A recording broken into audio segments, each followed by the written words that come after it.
I'm going to tiptoe with my leathers in the powder. That's the place to be, so come tiptoe on your trail skis with me. Hey, that's the subject of today's video. We're going to talk about Tippy Toe Telemark skiing. This is my second season skiing the Explorer binding with the Alfa free boot.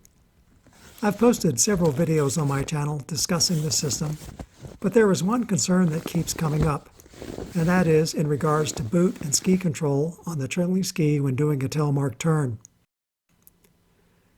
One of the key components of the Telemark turn is the ability to put adequate pressure and angulation on the rear ski in the turn.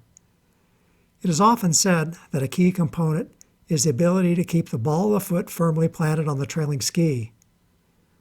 The term tippy toe is often used to describe improper form.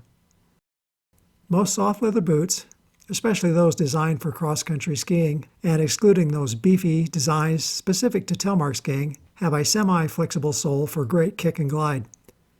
It is easier to keep the ball of the foot firmly planted on the rear ski with one of these soft boots. As the boots become more rigid with stiffer soles, it becomes much harder to bend the boot so that the ball of the foot is in complete contact with the ski. This is especially true with plastic boots. So what about the Alfa Free boot? It is the most rigid soft boot that I've skied in recent years.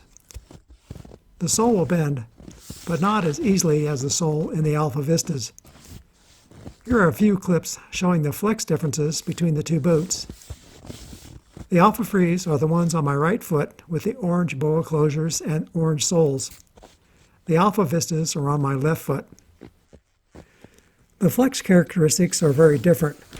The Vistas have a more traditional feel, much like skiing a good supportive 3-pin leather boot. The Frees have a feel all of their own, but in a good way. At first I thought they would be too restrictive for the flats, but now that I'm on my second year, they just seem natural to me. I like the kick and glide characteristics much better than my old Scarpa T4s. So back to the question, are they a tippy toe boot? I guess the answer is it depends on who is skiing them. When I go back and watch the videos I've taken of me skiing in the boots, it looks like I ski them more like a plastic boot, with the ball of the foot raised a bit off the ski. One thing is for sure, the boot really works well for me. It does take a bit of adjustment in the technique to telly with the Explorer system, but for me it was only a minor adjustment.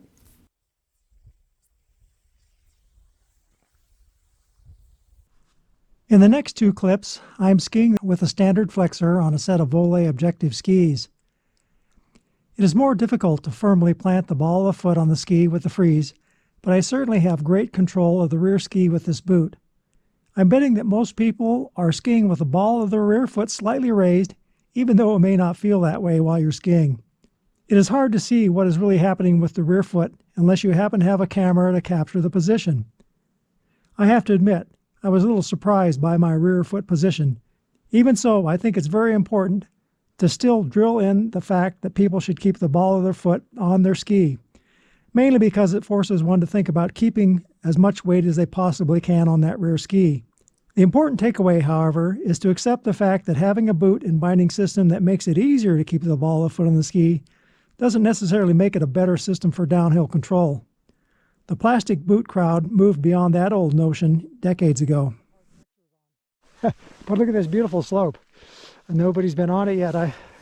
It almost seems like a shame to track it up. But here we go.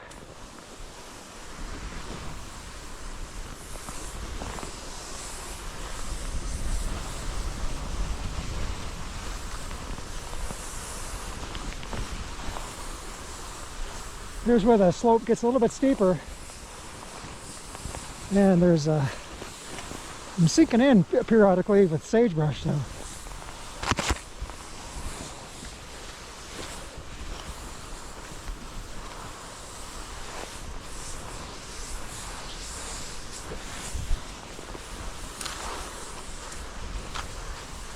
Woohoo! Yeah.